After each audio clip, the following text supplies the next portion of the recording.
Bonjour à tous, notre invité ce matin est le président de la Fédération française de l'assurance, Bernard Spitz, bonjour. Bonjour. Alors on va parler des tarifs d'assurance évidemment, auto, habitation, santé. Les Échos ont compilé récemment les hausses de tarifs qui vont être annoncées pour le 1er janvier et on s'aperçoit que ça monte, que ce soit pour l'auto, l'habitation, la santé, de 2 à 5% en fonction des secteurs et des risques. Pourquoi une telle hausse? Et j'ai envie de dire, quand est-ce que ça va s'arrêter? Parce que pour l'habitation et la santé notamment, ça fait un moment que la pente est largement ascendante.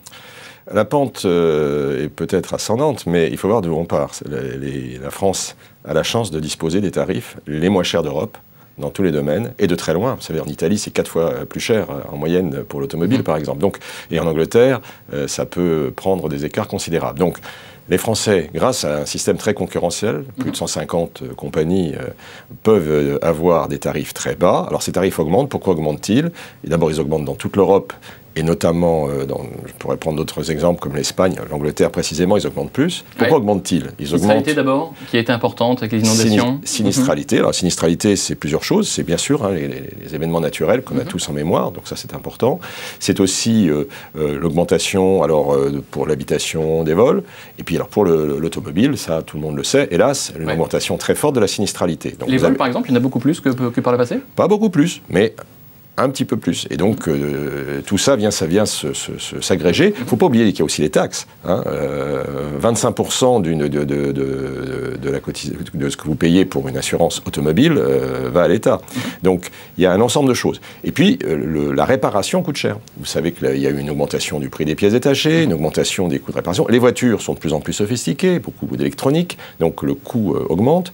En matière de sinistralité pour les personnes, le nombre de personnes qui ont été blessées a augmenté, le nombre de personnes qui ont été hospitalisées a augmenté. Donc tout ceci se traduit par des augmentations qui sont d'ailleurs variables, vous avez dit, selon les secteurs, c'est aussi selon les entreprises. C'est-à-dire que c'est quand même un secteur concurrentiel et chaque entreprise, chaque compagnie fait ses choix. Sur la santé, on va s'arrêter un moment dessus. On voit que les tarifs effectivement augmentent en suivant notamment la courbe des dépenses de santé. François Fillon est finalement revenu sur sa réforme de l'assurance maladie qui voulait donner plus de place aux complémentaires santé dans la couverture de soins. Est-ce que c'est quelque chose que vous demandiez? Est-ce que vous regrettez que ce projet soit mis de côté maintenant? Vous savez, j'ai refusé de me prononcer de façon prématurée sur ce projet comme sur les autres parce que moi j'attends de voir concrètement les mesures et ce qu'on propose. Je crois qu'il y a une très grande unité de vue au sein des familles des complémentaires santé sur un principe qui est simple, c'est que c'est un combat depuis très longtemps entre une vision étatique des choses et le fait de laisser les acteurs, et notamment les complémentaires, ne pas être des payeurs aveugles. La vision étatique, c'est on fait tout, et puis on dit aux gens de payer, et puis voilà tout. Et ça, c'est pas une façon ni bonne, ni dynamique de gérer le système de santé, et ça n'est pas l'intérêt des assurés et des patients. Donc, nous sommes pour apporter aux malades, aux patients, aux assurés, tout ce qu'on peut leur apporter. Et donc, pour ça, d'avoir un vrai partenariat et d'être actif. Donc, quel est le rôle? Le rôle des complémentaires, il est déjà massif. C'est combien? C'est 11%, 12%? 13-14% sur l'ensemble. Mais c'est trompeur, parce qu'en réalité, sur la médecine de ville, c'est quasiment 50%. Et donc, nous pensons qu'en matière d'optique, en matière dentaire, en matière de prothèses audio, il y a des progrès à faire. Donc, c'est assez complexe et c'est vrai que le débat peut déraper parce que quand on parle dans des termes qui sont maladies, le diable est dans les détails. Mais en tout cas, ce qui est clair, c'est que nous avons énormément à faire dans ce domaine, que c'est un secteur extrêmement important, que les Français y sont attachés, que le vieillissement de la population, le progrès de la médecine font que nous avons là un enjeu absolument de société, et que les complémentaires, toutes familles confondues, sont prêtes à répondre à ce défi.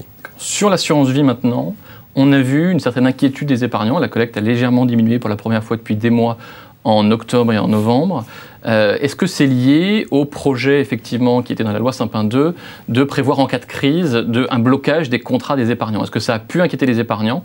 Je peux témoigner qu'aux Échos, on a eu pas mal de commentaires, effectivement, sur ce thème-là. Est-ce que vous comprenez cette inquiétude? Alors, il y a un ensemble de facteurs qui peuvent expliquer cette tendance. Généralement, cette période de l'année est un peu en creux, et c'est vrai qu'on a eu des chiffres.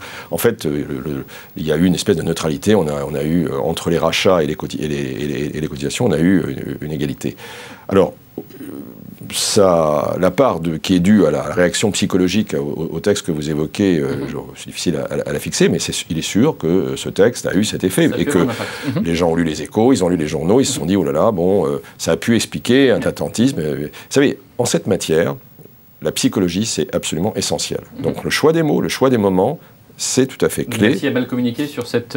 Je ne prendrai pas de jugement là-dessus. Je dirais simplement qu'il faut prendre dans ce domaine des précautions, d'autant que, en réalité, ce qui a été énoncé dans les textes existait déjà. C'est-à-dire qu'il y a une espèce d'incompréhension. Pourquoi va-t-on réécrire des choses qui existent déjà en pratique? Alors, il y a eu toute une série d'explications.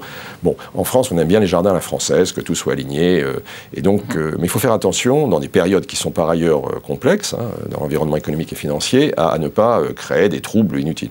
Alors, une crise peut éventuellement venir d'une remontée des taux d'intérêt. C'est ce qu'on voit sur les marchés depuis 2 mois et demi.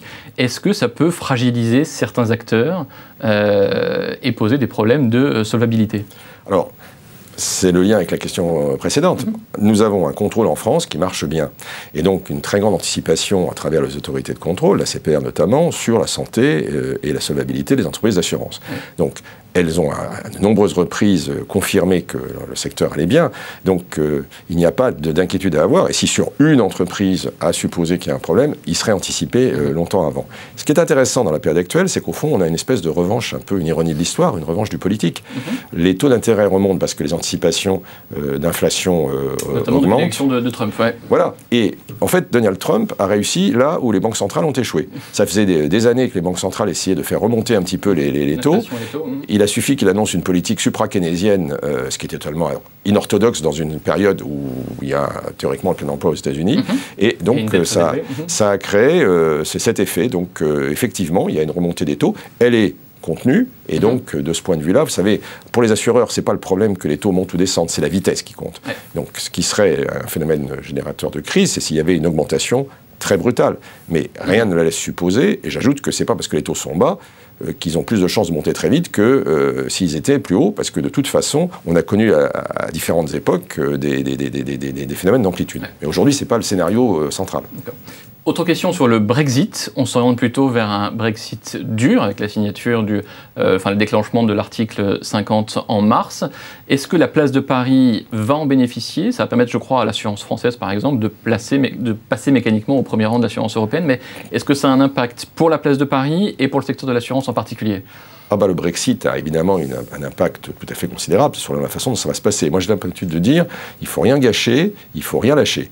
C'est-à-dire, le Royaume-Uni est un partenaire extrêmement important pour beaucoup d'entreprises françaises, donc il ne faut pas, créer des tensions inutiles. En même temps, on ne peut pas avoir le beurre et l'argent du beurre. Le choix britannique a des conséquences, et donc il faut être très ferme sur la façon de négocier les choses. J'ajoute que pour nous, l'assurance, effectivement, va devenir, c'est pas mécanique, c'est de fait, la première place d'assurance, Paris va devenir la première place d'assurance d'Europe, c'est très important, et donc on a bien l'intention, effectivement, de s'appuyer là-dessus pour renforcer l'attractivité de la place de Paris. Des mesures ont été prises par le gouvernement, le régime des apatriés est bon. Ce qu'il faut, c'est créer de la confiance. Ce qui est très important, c'est de créer de la confiance.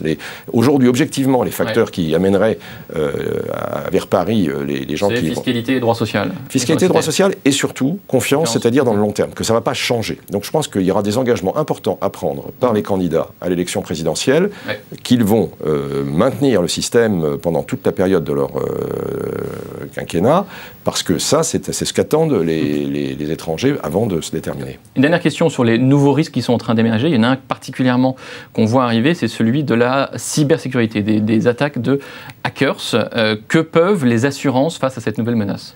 Eh bien, ils sont d'abord à la fois des cibles tentantes pour des gens qui veulent essayer de voler les données, par exemple, et puis ils sont en même temps les garants d'un système assurantiel de protection. Donc, il y a toute une réflexion qui est menée. Vous savez que le digital est vraiment un facteur considérable dans tous les domaines de l'assurance, mais donc, il y a celui-là. Il faut renforcer le cadre juridique pour l'unifier en Europe et donner donc un moyen plus efficace parce que les hackers ne connaissent pas les frontières.